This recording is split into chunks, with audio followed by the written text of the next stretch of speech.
Hi friends, welcome to my channel. ఈరోజు చాలా ఇంట్రెస్టింగ్గా మనం అనుకున్నది సాధించేసాము అన్నట్టుగా అనిపించింది నాకైతే. ఎందుకంటే ఎప్పటి నుంచో మనం ఎదురు చూస్తున్న నామినేషన్లోకి సోనియా రావాలని ఎదురు చూసాం. ఎందుకంటే బయటికి పంపిస్తాము అనే ఉద్దేశంతో నేనైతే ఖచ్చితంగా సోనియా అంత సైకో పర్సన్ నేను కూడా చూడలేదు. మనకు ఏంటంటే అవకాశవాది అయిన సోనియా, బయాస్గా ఉండే సోనియా, ఇద్దరితో తప్ప మిగతా వాళ్ళతో గేమ్ ఆడలేని సోనియా బయటికి వెళ్ళిపోతే బెటర్. వాళ్ళిద్దరిని ముందు పెట్టుకొని తను ఆడుతుంది అనేది స్పష్టంగా అర్థమైపోతుంది. ఎందుకంటే వాళ్ళిద్దరిని రెచ్చగొడుతుంది, పో అని చెప్పేసి ఎదుటి వాళ్ళతో ఫైట్ చేయాలన్నప్పుడు మాత్రం వీళ్ళిద్దరిని రెచ్చగొట్టి పంపించేస్తుంది. ఒకవేళ తన మాట వినకపోతే మాత్రం ఈ సూది పెట్టి పొడిచినట్టు అది అర్థం చేసుకున్న అభి బయటికి వెళ్ళిపోయాడు. కానీ అభి కనుక నోరు జారకపోతే ఖచ్చితంగా ఈ వారం ఉండేవాడు. ఆ ప్లేస్లో పృథ్వీ వెళ్ళిపోయేవాడు. అప్పుడు బాగుండేది అనిపించింది. ఇక నెక్స్ట్ మనం ఏంటంటే ముందు ఫస్ట్ ఎక్స్ట్రా కట్ చెప్పుకున్న తర్వాత రెగ్యులర్ దానికి వెళ్తేనే కరెక్ట్గా ఉంటుందేమో అనిపించింది నాకు. ఎందుకంటే ఏమేమైతే చూడలేదో మనకు అవన్నీ ఎక్స్ట్రా కట్లో చూపించారు. ఇక సీత అండ్ సోనియా ఇద్దరు బాధపడుతున్నారు. ఎందుకు బాధపడుతున్నారు అంటే అవి వెళ్ళిపోయినట్టు. అవి ఇప్పటిదాకా గుర్తుకు రాలేదా నేను వేరే క్లాన్లోకి వెళ్ళిన తర్వాత నుంచి మాట్లాడట్లేదు అని? అంటే నీకు పాజిటివ్గా ఉంటే మాట్లాడతావు, పాజిటివ్ లేకపోతే ఖచ్చితంగా మాట్లాడు. అంటే ఫ్రెండ్ అయినా పర్లేదు, వాడిని కూరలో కరివేపాకులాగా తీసి పక్కకు పెడతామని చెప్పేసి ఎంత బాగా చెప్పావు సోనియా. ఫ్రెండ్ అయినా కానీ a friend in need and friend in deed అని చెప్పేసి దాని కొటేషన్కి అర్థం మార్చేశారు. ఎందుకంటే నీ నోటి నుంచే వెళ్ళింది. మేము ఆల్రెడీ ఎప్పుడూ చూసాము, ఇప్పటిదాకా ఎందుకు మాట్లాడలేదు. క్లాన్ ఇప్పుడు ఏంటంటే ఒక క్లాన్ సభ్యులు వాళ్ళిద్దరు మాట్లాడుకున్నప్పుడు వినవు, నీ ఇష్టం ఉన్నట్టు చేస్తావు, ఇష్టం ఉన్నట్టు గేమ్ను చేంజ్ చేసేస్తావు. ఇప్పుడు ఏంటంటే రెచ్చగొట్టి పృథ్వీని రెచ్చగొట్టి అసలు వీళ్ళిద్దరి మధ్యలో జరిగిన అగ్రిమెంట్ను క్యాన్సిల్ చేసేటట్టు చేసేస్తావు.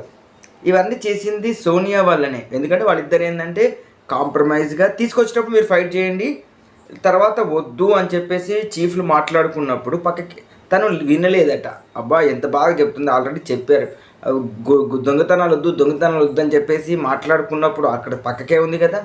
సో మరి దొంగతనాలు వద్దు అనుకున్నప్పుడు దొంగతనాలు నన్ను కిచెన్లో చేస్తానులా, ఎవరి ఫుడ్ వాళ్ళకి వస్తుంది, ఎవరి తిండి వాళ్ళకి వచ్చేస్తుంది. సో అక్కడ అవసరం లేకుండా ఉండే. సో ఇక్కడ మాత్రం ఏంటంటే దొంగతనాలు అనేది వద్దు అన్నది ఎందుకంటే ఈ గేమ్ను ఉద్దేశించే. ఇక మొత్తానికి అయితే నీతి సూత్రాలు చెప్తుంది, నువ్వు డిఫెండ్ చేసుకో, వేరేల మీద అటాక్ చేయకు అని. ఇంతవరకు మరి గుర్తుకు రాలేదా పృథ్వీ ఎక్కువ రెచ్చిపోతున్నాడని? అంటే నిన్న చూపిస్తే కానీ అర్థం కాలేదు, ఎఫర్ట్స్ యూజ్ చేస్తే కానీ అతను అర్థం కాలేదు. సో ఎఫర్ట్ ఎవరి మీద యూజ్ చేశాడు అని చెప్పేసి మనకు నామినేషన్స్ అప్పుడు కూడా నువ్వే అన్నావు కదా అని చెప్పేసి, అంటే తననే అన్నావు కదా అని చెప్పేసి.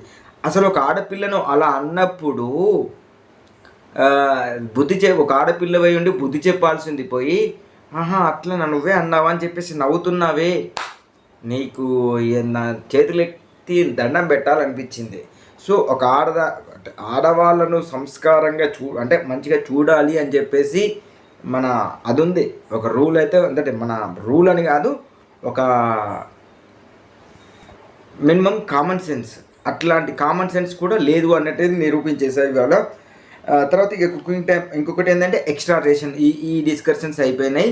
ఇక తర్వాత ఎవరినెవరు నామినేషన్ చేయాలి అని చెప్పేసి ఒకరినొకరు డిస్కషన్ చేస్తున్నారు. ఇక దాని తర్వాత ఎక్స్ట్రా రేషన్ అయితే వచ్చింది, చికెన్ వచ్చింది వాళ్ళకు వీళ్ళకు, అంటే ఎవరిది వాళ్ళకి డివైడ్ చేసేసి ఇచ్చేశారు. తర్వాత కుకింగ్ టైం కూడా 2 hours వచ్చింది. సో ఆడవాళ్ళ వల్ల కుకింగ్ టైం వచ్చింది కాబట్టి వీళ్ళందరూ సంతోషించారు. సో మనం కూడా అప్రిషియేషన్ చేయొచ్చు. సో మగవారికి ఈక్వల్గా ఆడవాళ్ళు ఫైట్ చేశారు అని చెప్పేసి. ఇక మణికంఠ గురించి అయితే అందరూ నెగిటివ్గా మాట్లాడుతున్నారు. ఎందుకు అంటే ప్రతి చోట ఫ్లిప్ అవుతున్నాడు, ఎవరితోటి ఉంటాడో వాళ్ళనే ఖచ్చితంగా నామినేషన్ చేస్తారని చెప్పేసి అందరికీ తెలుసు. అట్లా అని మణికంఠను దూరంగా పెట్టలేకపోతున్నారు. తర్వాత ఇక కిచెన్ ఇవన్నీ ఇక వీళ్ళు వండుకుంటప్పుడు అసలు బిగ్ బాస్ను బ్లేమ్ చేసేస్తారు. అందుకే సారీ కూడా చెప్పారు. మళ్ళీ ప్లస్ జీనియస్లట ఇద్దరు. Genius number 1, genius number 2. అసలు అక్కడ పక్కన స్విచ్ ఆన్ ఉందో లేదో చూసుకోవడం కూడా అంటే తెలియని పర్సన్స్ జీనియస్ అట. సో ఇది కామెడీ వేలో చూసుకోవచ్చు. అట్లానే యష్మి అంత తెలివి తక్కువదైతే ఏం కాదు, కాకపోతే ప్రేరణ మాత్రం చాలా తెలివిగలవంతిది. ఎంత తెలివివంతురాలు అంటే కేవలం శేఖర్ భాషకు మాత్రం చెప్పే వర్డ్స్, అంటే వర్డ్స్ ఎవరైతే ఇది చెప్తారో దాన్ని ఖచ్చితంగా ఎస్టిమేషన్ చేస్తుంది. ఆ విషయంలో మాత్రం తన జీనియస్. బట్ పనిలో కానీ ఆటల్లో కానీ అంతగా లేదనిపించింది. బట్ లాస్ట్ వీక్ మాత్రం చాలా బాగా ఆడింది. అంటే మెచ్యూర్డ్ అంటే కుళ్ళు జోకులు బాగా వేస్తుంది అని కూడా తన పైన ఆరోపణ ఉంది. సో సరదాగా అయితే ఉంటుంది. ఇక మొత్తం వీళ్ళ తర్వాత వాళ్ళు చేసుకున్నారు. ఇక వాళ్ళు కూడా సేమ్ అదే టైమింగ్ మెయింటైన్ చేసేసారు. ఇక వీళ్ళు కుకింగ్ చేస్తుంటే ఇక వీళ్ళందరూ డిస్కౌంట్ చేస్తున్నారు మణికంఠతో. నువ్వు బెడ్రూమ్స్ క్లీన్ చేసావా అని అడిగితే, నేను మనకి బెడ్రూమ్ అయితే క్లీన్ చేశాను కానీ వాళ్ళది క్లీన్ చేయలేదు, వాళ్ళని పర్మిషన్ అడిగి చేయాల్సి వస్తుంది అంటే, నువ్వు పర్మిషన్ ఎవరు అడగమన్నారు? క్లీనింగ్ అన్నప్పుడు ప్రతి సెక్షన్ ఖచ్చితంగా వాళ్ళ సెక్షన్లో వాళ్ళు వెళ్ళిపోతుంటే ఆగు అన్నప్పుడు మాత్రమే మనం ఆగాలి, లేకపోతే మన పని అయితే మనం చేసుకోవాలి. కాకపోతే మిగతా పనిలో ఇన్వాల్వ్ అవుతున్నావు అంటే నీ పని పక్కకు పెట్టేసి వేరేలో పని చేస్తున్నావా అని అది ప్రేరణ అడిగిన దాంట్లో అయితే నాకైతే తప్పు లేదనిపించింది.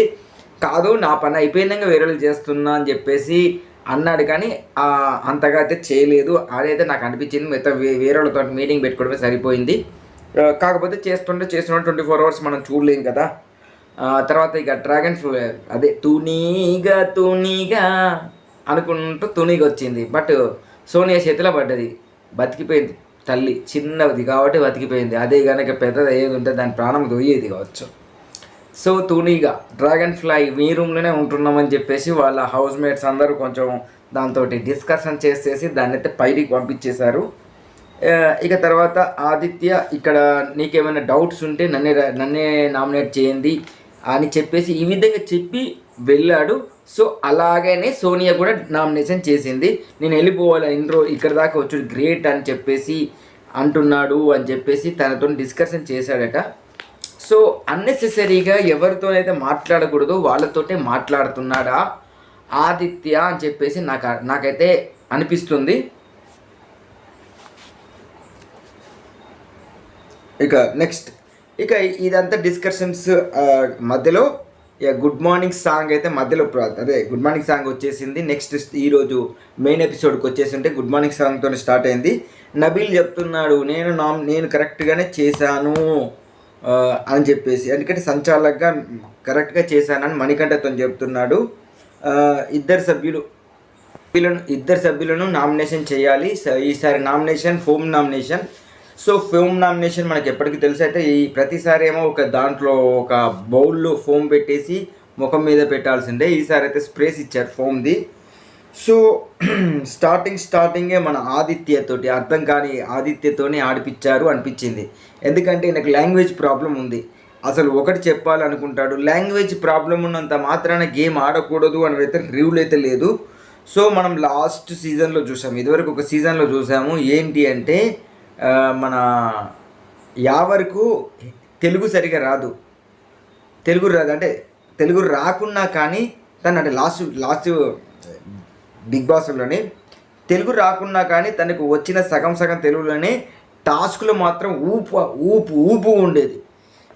ఎంత అంటే ఇప్పుడు పృథ్వీ కూడా పనికిరానంత ఊపుగా ఉండేది. బట్ అతడు టాస్క్ ఆడేటప్పుడు ఎంత రాక్షసుడో పని చేసేటప్పుడు కూడా అంతే రాక్షసుడు. కామెడీ మాత్రం చాలా బాగా పండించేవాడు. నాకైతే యావర్ చాలా బాగా గుర్తుకొస్తున్నాడు. సో ఇక్కడ ఆదిత్య ఫస్ట్ పృథ్వీని నామినేట్ చేశాడు. అగ్రెసివ్కు మెంటల్కు ఒక లైన్ ఉంటుంది అని చెప్పేసి, అగ్రెసివ్ ఎక్కడ మెంటల్ ఎక్కడ? మెంటల్ అంటే పిచ్చోడని, అగ్రెసివ్ అంటే కోపిస్టి అని. కోపిస్టికి పిచ్చోడికి మధ్యలో చాలా పెద్ద దూరం ఉంది. ఈయనకు ఒకటే లైన్ కనపడుతుందంట. అంటే పిచ్చోళ్ళందరూ కోపిస్టులు గారు, కోపిస్టులందరూ పిచ్చోళ్ళు కాదు. కోపం వల్ల పిచ్చోళ్ళు అవుతారంటే అంటే ఆ మూమెంట్లో పిచ్చితనం పెరిగిపోతుంది కానీ మ్యాడ్ అయితే కాదు అని నాకు అనిపించింది. మ్యాడ్నెస్ అంటే ఓకే, మ్యాడ్నెస్ పెరిగిపోతుంది, అగ్రెస్ తీసుకుని మ్యాడ్నెస్కి పెరిగిపోతుంది, ఆ లైన్ దాటిపోతున్నావు అని చెప్తున్నాడు. బట్ నాకైతే అంత మ్యాడ్నెస్కి అయితే పోలేదు, అగ్రెసివ్కి వెళ్ళిపోయాడు. కాకపోతే రఫ్గా బిహేవ్ చేస్తున్నాడు, అది మాత్రం. ఇంకొకటి ఎఫ్ వర్డ్ యూజ్ చేసినందుకు, నిజంగా కూడా ఎఫ్ వర్డ్ యూజ్ చేసుకున్నందుకు అందరు నామినేషన్ చేసినా నేను అప్రిషియేట్ చేస్తాను. ఈ విషయంలో ఆ ఎఫ్ వర్డ్కు మాత్రం నామినేషన్ చేయడం మాత్రం కరెక్ట్.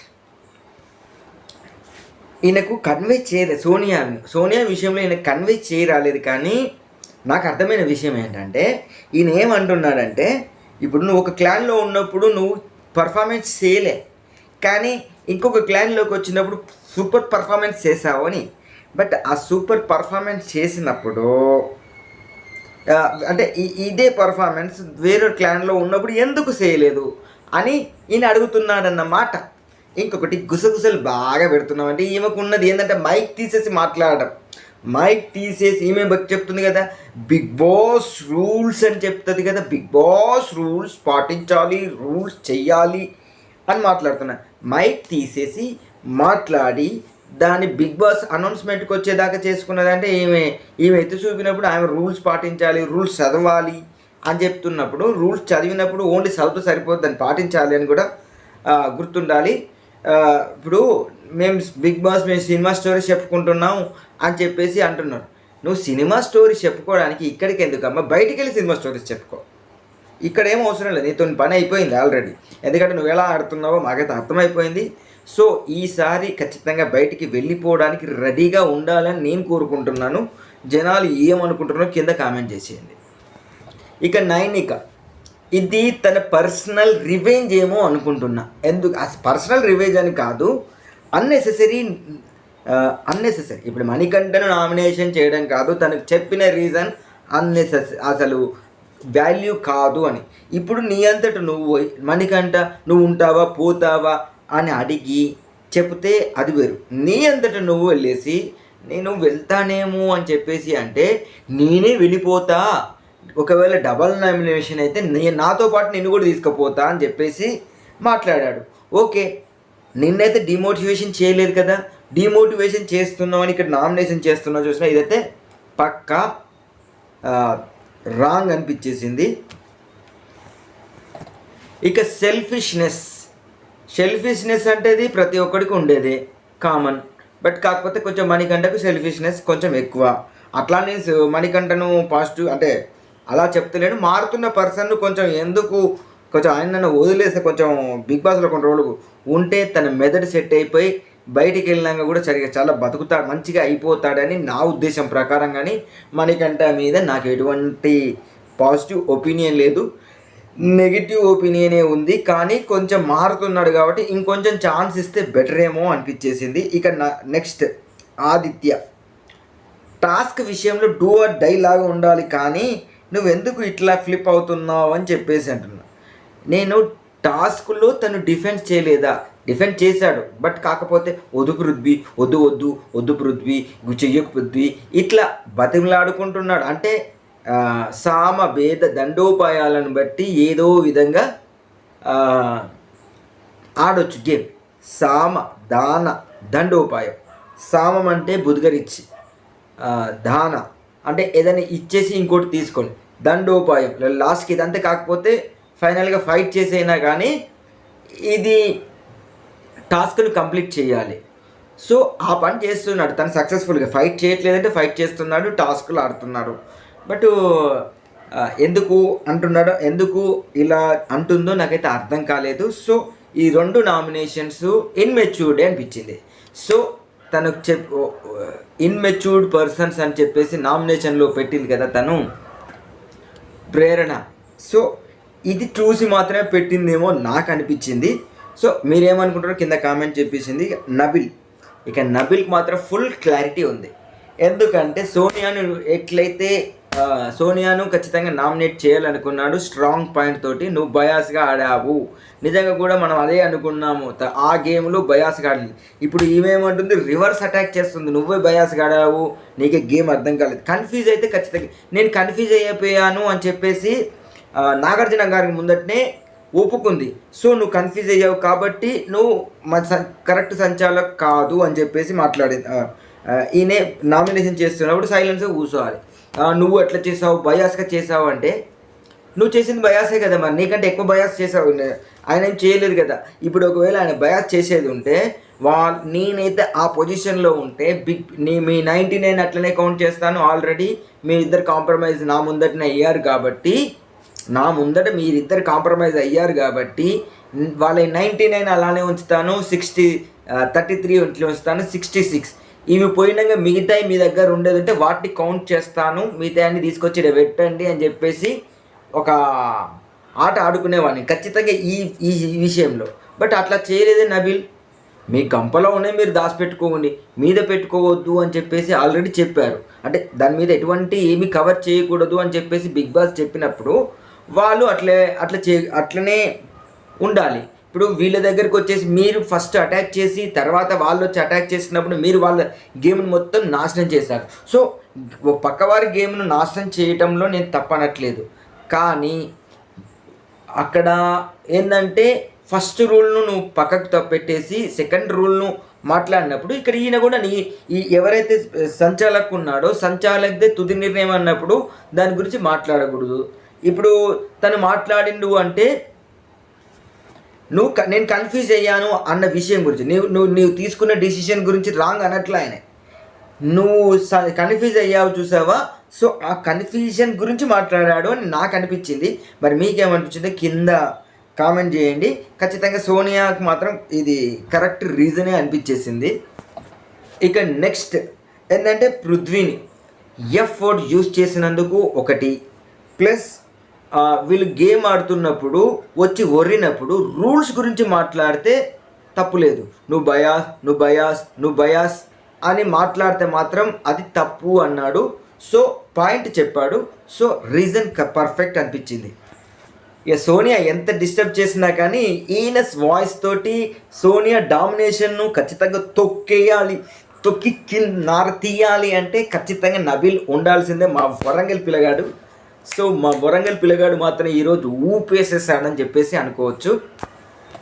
ఇక నెక్స్ట్ ప్రేరణ మణికంఠ గురించి, నువ్వు ఎప్పుడు ఎలా ఉంటావో ఎవరికీ అర్థం కాదు, దేనికి రియాక్ట్ అవుతావో అర్థం కాదు, దేనికి రియాక్ట్ కావో అర్థం కాదు. నిజంగా కూడా ఇలానే ఉంటాడు. ఇప్పుడు సపోజ్ ఏదైనా అతని గురించి ఏదైనా చెయ్యాలి అంటే వీళ్ళకి భయం, ఒకవేళ దాన్ని పాజిటివ్గా తీసుకుంటాడో నెగిటివ్గా తీసుకుంటాడో కూడా అర్థం కాదు. సో దాని మీద నామినేషన్ చేసింది. సో పాయింట్ వాల్యూడా అంటే 50-50, ఎందుకంటే ఆయన వ్యక్తిత్వం గురించి మనం మాట్లాడాల్సిన అవసరం లేదు. బట్ ఎదుటి వాళ్ళతోటి బిహేవ్ చేసేది మాత్రం పర్ఫెక్ట్గా ఉండాలి. ఒక మాట మాట్లాడితే ఫ్లిప్ కాకూడదు. అంటే ఫ్లిప్ అంటే కాదు, కొన్ని విషయాలు కొన్ని గేమ్స్లో మన టీం గురించి ఆలోచించాలి, కొన్ని గేమ్స్లో తన గురించి ఆలోచించాలి. ఇప్పుడు ఏంటంటే తను హైలైట్ కావడానికి పక్క వాళ్ళని బలి చేస్తాడు, అది మాత్రం మనకు తెలిసిన విషయమే. సో ఆ విషయంలో కూడా మనం ఇది కరెక్ట్ అనిపించేసింది. ఇక నయనిక ఇన్మెచ్యూర్డ్ పర్సన్ అని చెప్పేసింది.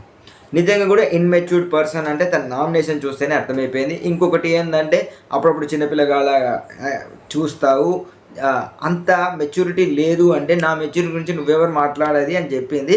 ఎంత మాట్లాడినా కానీ తను కెప్టెన్గా ఉన్నప్పుడు ఉన్నంత స్ట్రాంగ్నెస్ మిగతా టైంలో లేదు. ఎందుకంటే ఇక్కడ వీళ్ళిద్దరి మధ్యలో ఎందుకు అంటే ఇప్పుడు ఇద్దరి మధ్యలో గొడవ అయినప్పుడు వాళ్ళు తేల్చుకుంటారు, అది నీకు అవసరం లేని విషయం. కానీ అక్కడ ఇప్పుడు పక్క నుంచి ఇంకొక వర్డ్ వచ్చింది, దాని గురించి మరి ఎందుకు మాట్లాడలేదు? వాళ్ళ టీంలో F వర్డ్ యూజ్ చేసినప్పుడు మరి తను కూడా లాగి పెట్టి కొట్టాలి కదా, మరి అప్పుడు ఎందుకు మాట్లాడలేదు? ఇప్పుడు మెచ్యూర్డ్ పర్సన్ అయితే రెండు దిక్కులో మాట్లాడాలి. నువ్వు F వర్డ్ యూజ్ చేసినందుకు లాగి కొట్టేదానని చెప్పేసి ఇక్కడ కూడా చెప్పాలి. ఇక్కడ అన్నది ఏముంటి, ఒక్క వర్డ్ అనేది తప్పు కాదు, బట్ అంటే ఆ వర్డ్ ఏంటంటే క్యారెక్టర్ లెస్, అంటే నేను క్యారెక్టర్ లెస్ అనుకోలేదు, క్యారెక్టర్ తగ్గిపోతుంది అని చెప్పబోయి ఇది లెస్ అవుతుంది అంటే అయిపోయేది, అవుతుంది అనేది మోడ్ మిస్ అయిపోయింది. క్యారెక్టర్ లెస్ అవుతుంది అంటే అయిపోయేది ఉండే, సో లూజ్ అవుతుంది అనబోయి లెస్ అని చెప్పేసి అంది. క్యారెక్టర్ లూజ్ అవుతున్నావు అని చెప్పేసి అంటే తను ఈరోజు గట్టిగా ఫైట్ చేయాల్సి వచ్చేదేమో. సో అది తన మైండ్లో ఉన్నది. ఇక నెక్స్ట్ సోనియా, ఇక నబిల్ను, ఎందుకంటే ఇది నాకైతే కరెక్ట్ కాదనిపించింది. ఒక్క ముక్క కూడా కరెక్ట్ కాదు. ఎందుకు అంటే నబిల్ కనుక బయాస్గా ఆడేది ఉంటే, అంటే బయాస్గా ఉన్నావు బయాస్గా అని చెప్పేసి మాట్లాడుతుంది. నబిల్ బయాస్గా ఉండేది ఉంటే నేను కింద ఉన్నాయి లెక్క పెట్టాను, ఆ బాక్స్లో బుట్టలో ఉన్నాయి మాత్రమే లెక్క పెడతాను, ఇప్పుడు ఏ గేమ్ ఆడొద్దు అని చెప్పేసి ఇద్దరిని ఆఫ్ చేశారు కదా.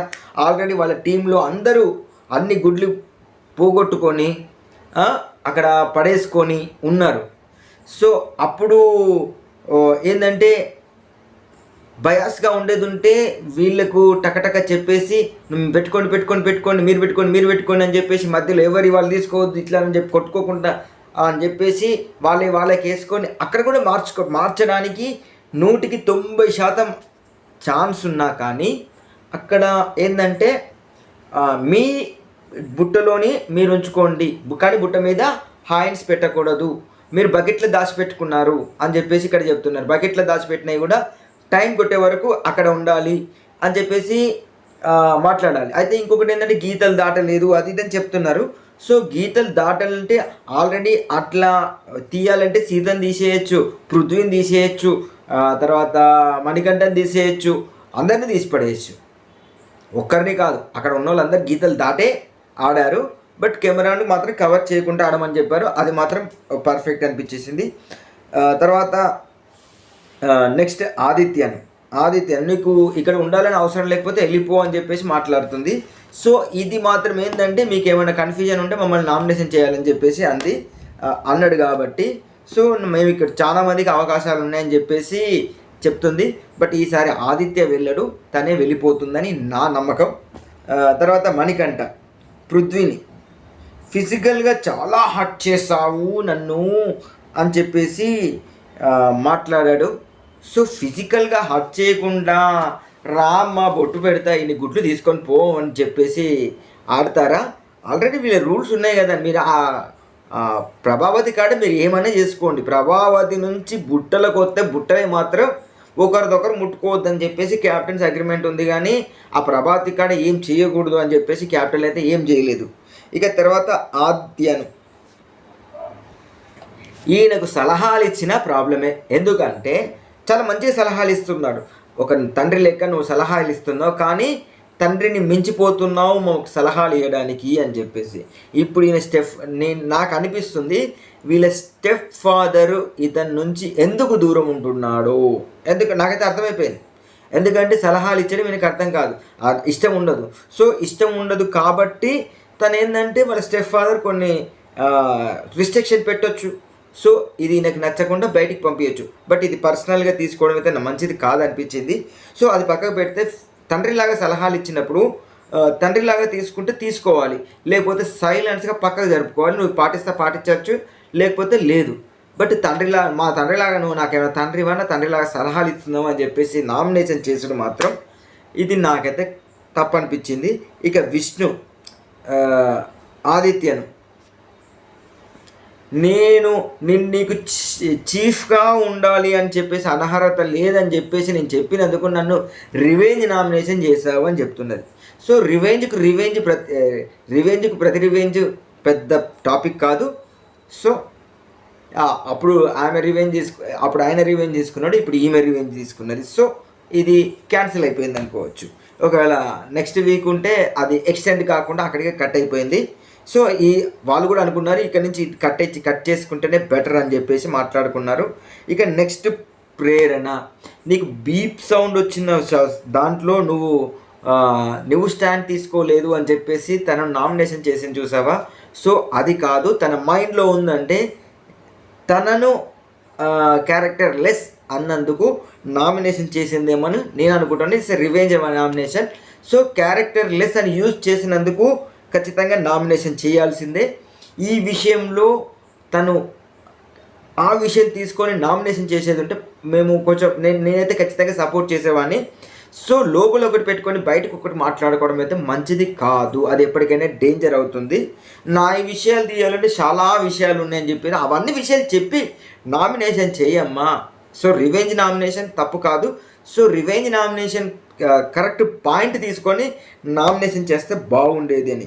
ఇక తర్వాత పృథ్వీ నబీల్ను ఈయన ఏంటంటే మమ్మల్ని స్క్రాచ్ చేసావా ఇది చేసావా అని చెప్పేసి మాట్లాడుతున్నాడు. నబీల్ని ఎందుకు నామినేషన్ చేశాడో మనకు తెలుసు, ఆయన బయాస్గా ఉన్నాడు అని చెప్పేసి. సో బయాస్ అయితే నబీల్ లేడు, పృథ్వీ అన్న ఉన్నాడు, ఇటు సోనియా ఉంది. సో అంటే పృథ్వీ ఏంటంటే సోనియా చెప్పింది వినడం. అయితే మనకి ఇంతకంటే ముందు విష్ణు ఆ మాట అన్నప్పుడు బీప్ సౌండ్ అని చెప్పినప్పుడు పృథ్వీ ఆ మాట అన్నాడు. సో అని చెప్పేసి నువ్వేనా అని చెప్పేసి సోనియా చూసి నవ్వడం మాత్రం నాకైతే నచ్చలేదు. ఇక నబిల్ అయిపోయింది కదా. ఇక ఇదే పృథ్వీ ఏంటంటే మణికంఠన్ నువ్వు మెంటల్గా ఫిజికల్గా వీక్ ఉన్నావు కాబట్టి వెళ్ళిపో అని చెప్పేశాడు. సో ఇది కరెక్ట్ నామినేషన్, ఎందుకంటే ప్రతి దాన్ని లాగడం, మెంటల్గా నేను ఇంత వీక్ ఉన్నాను అంత వీక్ ఉన్నాను ఒప్పేసుకున్నాడు కదా, ఒప్పేసుకున్నాక దాంట్లో మళ్ళీ డిస్కషన్ వేస్ట్. ఇక ఈ సీత నామినేషన్ అయితే నాకైతే ఏది కాదు, ఎందుకంటే పోయిన వారం నువ్వు అక్కడ కంఫర్ట్ ఉంది, ఇక్కడ కంఫర్ట్ లేదు, ఇక్కడ ఖచ్చితంగా ఫైట్ చేయాల్సిందే ఎక్స్ కోసం. బట్ అక్కడ ఒక కంఫర్ట్ ఇస్తామన్నారు, ఎందుకంటే డోర్స్ ఓపెన్ చేస్తాను, నువ్వు కంఫర్ట్గా వెళ్ళేసి వాళ్ళకంటే ఎక్కువ తీసుకొచ్చేసి ఇక్కడ పెట్టేసేయి అంటే నీకు సులభమైనది చేస్తా అంటేనేమో నీకు తప్పు అయిపోయింది అన్నట్టు. నేను కావాలని కష్టపడి చేస్తానన్నారు చూసావా, ఇది ఒక పిచ్చితనం అనిపించింది. సో సీత గేమ్లో స్ట్రాంగే, కానీ అప్పుడప్పుడు తనకు నామినేషన్ పాయింట్లు తెలియకపోతే పాతే తీసుకొచ్చేసి పెట్టిందేమో అనిపించింది. బట్ ఇది మాత్రం నాకైతే కరెక్ట్ నామినేషన్ కాదు అనిపించింది. బట్ మీరేమనుకుంటున్నారో కింద కామెంట్ చేయండి. ఇక మణికంఠన్ ఎప్పుడు ఎలా ఉంటావో తెలియదు నాయన, నీతో ఫ్రెండ్షిప్ చేయాలంటే మాకు భయం వేస్తుంది అన్నట్టుగా మాట్లాడి నామినేషన్లో పెట్టింది. నాకైతే సీత నామినేషన్స్ ఎప్పుడు చూసినా కరెక్ట్, అంటే తను మైండ్లో ఒకటి ఉంటుంది కావచ్చు, బయటికి ఇంకోటి వస్తుందేమో అని నాకు అనిపిస్తుంది. ఇక ప్రేరణ ఎందుకు అంటే తన ఫ్రెండ్ని హర్ట్ చేసినందుకు నామినేషన్ చేసిందేమో అనిపించింది. సో అది బయట పడలేదు. నేను పోయిన వారం నువ్వు చేసింది ఎట్లా తప్పు అవుతుంది, నేను ఇప్పుడు చేసింది ఎట్లా తప్పు అవుతుంది అని మితండవాదం చేస్తుంది. సో మితండవాదానికి మనం ఏమీ చేయలేము. ఇక యష్మి వచ్చేసి మణికంఠ నువ్వు ఫిజికల్గా వీక్ అని చెప్తే నేను ఫిజికల్గా కాదు, నేను ఫాస్ట్గా లాస్ట్ వరకు నేను ఆడాను అది ఇది అని చెప్తున్నావు. మరి ఆడాను అని చెప్పినప్పుడు నువ్వు పృథ్వీతో నామినేషన్లో పెట్టినప్పుడు నువ్వు అదే పాయింట్ పెట్టావు కదా, అంటే ఆ పాయింట్ ఏంటంటే నన్ను ఇట్లా చేసే వరకు నేను ఫిజికల్గా ప్రాబ్లం అయింది అంటే నీకంటే ఎక్కువ నాతోని ఫిజికల్గా అంటే ఎక్కువ ఫైట్ చేశాను అని చెప్పేసి, నేను ఆడపిల్లనైనా కానీ ఎక్కువ ఫైట్ చేశాను అని చెప్పేసి మాట్లాడావు చేశాను కదా అంటే అది నీ స్ట్రెంత్ అదిదో మాట్లాడుతున్నాడు. అక్కడ ఏం మాటలు కావాలో అర్థం కాలేదు. లాస్ట్కి అయితే నిజంగా కూడా నేను ఖచ్చితంగా నేను పోయే వరకు ప్రతి నామినేషన్లో ఖచ్చితంగా నేను నామినేషన్ చేస్తాను అని తన మనసులో ఉన్న మాట, ఎందుకంటే ఆల్రెడీ ఒక మాట ఇచ్చింది, ఆ మాట ప్రకారం ప్రతి వీక్ నేను నామినేషన్లో పెడతానని చెప్పింది. సో ఇది సెకండ్ వీక్ కూడా తను నామినేషన్లో పెట్టింది. సో కాకపోతే ఇక్కడ పాయింట్ ఉండి నామినేషన్లో పెట్టింది కదా. సో నువ్వు అంటే ఇక్కడ ఏంటంటే స్టాండర్డ్ కావాలి అనిపించేసింది. అంటే యష్మికి అంటే కొంచెం ఫేవర్గా ఉన్నావు అంటే నేను యష్మికి కాదు, యష్మి ఆటకు ఫేవర్గా ఉన్నాను. ఇక సోనియా నువ్వు ఒక్క దానివి నువ్వు వాడలేవు. నువ్వు చీఫ్ చెప్పేది వినేది ఉంటే లాస్ట్ టైం నేను చెప్పింది ఎందుకు వినలేదు, లేకపోతే నువ్వు చీఫ్ల మాటలు వినదలుచుకోలేదు అంటే ఖచ్చితంగా వింటాను అని చెప్పింది. అయితే మీ చీఫ్లు ఇద్దరు కూర్చొని మాట్లాడుకున్నప్పుడు నీ వల్ల గేమ్ మొత్తం డిస్టర్బెన్స్ అయిపోయింది అని చెప్పినప్పుడు ఇప్పుడు వీళ్ళిద్దరు మాట్లాడుకుని నాకు తెలియదు అని చెప్తుంటే అయితే మీ చీఫ్ ఫెయిల్ అయ్యారా అంటే చీఫే ఫెయిల్ అయ్యే, నువ్వు కరెక్ట్ మనిషివి అయితే నిజాయితీ పర్సన్ అయితే మా చీఫే ఫెయిల్ అయ్యాడు నేను పాస్ అయ్యానని చెప్తే అప్పుడు ఫ్లిప్ అయ్యేవారేమో. అంటే చీఫ్గా తనను ఫెయిల్ చేసేసింది, అంటే తనతోటి ఉన్న స్నేహం వల్ల చీఫ్ను ఫెయిల్యూర్ చేసేసింది. ఇక ఇద్దరిని ముందట పెట్టుకొని నువ్వు వాళ్ళని రెచ్చగొట్టి నువ్వు ఆట ఆడుతున్నావు, ఇద్దరు లేకుంటే నువ్వు ఆడలేవు అని చెప్పేసి తను మాట్లాడితే తన ఈగో ఎక్కడో హట్ అయిపోయింది. నిజాలు మాట్లాడితే ఎప్పుడైనా కోపాలు అయితే ఖచ్చితంగా వస్తాయి. సో అదే జరిగిందేమో అని నాకు అనిపించింది. ఆ, ఇది ఇక్కడ వరకు అయితే నామినేషన్స్ అయిపోయినాయి. నామినేషన్ ప్రక్రియ అయిపోయింది అనుకునే మూమెంట్లో ఒక ట్విస్ట్ పెట్టేశాడు బిగ్ బాస్. ఇక్కడ ఏంటంటే అందరూ ఏం ఊహించామంటే నీ క్యాప్టెన్షిప్ పవర్ని యూజ్ చేసుకొని ఒకరిని సేవ్ చేయాలి అని చెప్పినప్పుడు బిగ్ బాస్ ఏ విధంగా అయితే ఆలోచించాడో జనాలు కూడా అలానే ఆలోచించారేమో అనిపించింది. ఎందుకంటే ఇక్కడ సోనియాను సేవ్ చేస్తాడు అనుకున్నాము. నేను కూడా అలానే అనుకున్నాను. సో అందరు కూడా అక్కడ హౌస్ మేట్స్ కూడా వాళ్ళ యొక్క ఫేస్ ఎక్స్ప్రెషన్స్ చూస్తే సోనియాని ఖచ్చితంగా కథం అయిపోయింది, ఈ వారం కూడా సేవ్ అయిపోతుంది, అంటే మన నామినేషన్లో ఉండదు అనుకున్న ఉద్దేశంలో ఉన్నవారి ఆలోచనలు బ్రేక్ చేస్తూ నైనికను సేవ్ చేశారు చూసారా. సో నిఖిల్ ఇక్కడ కొంచెం స్ట్రాంగ్గా చేశాడేమో అనిపించేసింది. తర్వాత ఇంకొక కొంచెం సేపట్లో మనకు 11:30కి మనకు ఓట్లు ప్రారంభమవుతాయి. కొంచెం సేపట్లో సోనియాకి తప్ప మిగతా వాళ్ళందరికీ నేను వేస్తాను. అంటే ఎవరికి ప్రతిరోజు ఒక్కొక్కరికి వేసుకుంటూ పోవాలి. ఇద్దరికి కూడా వేయచ్చు. ఒకటేమో ఫోన్ కాల్ ద్వారా, ఒకటేమో హాట్స్టార్ ద్వారా. సో మనిషికి 2 ఓట్లు మాత్రమే వ్యాలిడ్ అవుతాయి. సో 2 ఓట్లలో నేనైతే సోనియాకు తప్ప ఇంకెవరికైనా వేయడానికి రెడీ. అంటే ఇప్పుడు ఎంతమంది 1 2 3 4 5 6 నామినేషన్లో ఉన్నారు. సో 6కి 6 రౌండ్ల 12 ఓట్లు. సో 12 ఓట్లలో నా ఓట్లను 5గురికి మాత్రమే స్ప్లిట్ చేస్తాను అని చెప్తున్నాను. ఎందుకంటే సోనియాని నేను ఓట్లు వేయదలుచుకోలేదు. మరి మీరు ఏమనుకుంటారో కింద కామెంట్ చేయండి. అంటే ఫస్ట్ వీక్లో నేను చెప్పాను కదా, సోనియా చాలా బాగా ఆడుతుంది, చెప్పే పాయింట్ కరెక్ట్ కానీ చెప్పే విధానం తప్పు అని చెప్పాను. బట్ నా మాటలు నేను వెనక్కి తీసుకుంటున్నాను. దాని గురించి కూడా నేను సారీ చెప్పడానికి కూడా వెనకాడను. ఎందుకు అంటే తను సెకండ్ వీక్లో కనుక ఖచ్చితంగా ఆడేది ఉంటే నేను నా మాట మీద నిలబడేవాడిని. సో థర్డ్ వీక్లో కూడా తను ఆడకపోయేది ఉంటే, థర్డ్ వీక్లోకి వచ్చినా కూడా తను ఆడకపోయేది అంటే తన ప్రీవియస్ ఫస్ట్ వీక్లో ఏదైతే ఉందో ఆ ఎమోషన్ చూపించకపోయేది ఉంటే, సో సోనియా మారిందేమో అని చెప్పేసి సెకండ్ వీక్ థర్డ్ వీక్ని కంపేర్ చేసుకొని మాట్లాడేవాడిని. సో కానీ సెకండ్ వీక్లో ఎలా ఉందో చూసాము, థర్డ్ వీక్లో ఎలా ఉందో చూసాము. ఇక ఫోర్త్ వీకు తను ఎలా ఉంటుందో కూడా మనకు తెలుసు. ఖచ్చితంగా అగ్రెసివ్గానే ఉంటుంది. ఖచ్చితంగా దీనివల్ల తనకు పడే ఓట్లు తగ్గిపోతాయని నా ఉద్దేశం. ఎవరికి ఓట్లు వేస్తారో నాకైతే తెలియదు. మీ ఇష్టం ఉన్న వాళ్ళకి ఓట్లు వేయండి. నా సలహా మాత్రం సోనియాకు తప్ప ఇంకెవరికైనా వేయండి అని చెప్పేసి. ఇది నా రివ్యూ కనుక నచ్చినట్లయితే లైక్ చేయండి. నా రివ్యూస్ అందరికీ షేర్ చేయండి. మా ఛానల్ను ఖచ్చితంగా సబ్స్క్రైబ్ చేసుకోండి. Thank you.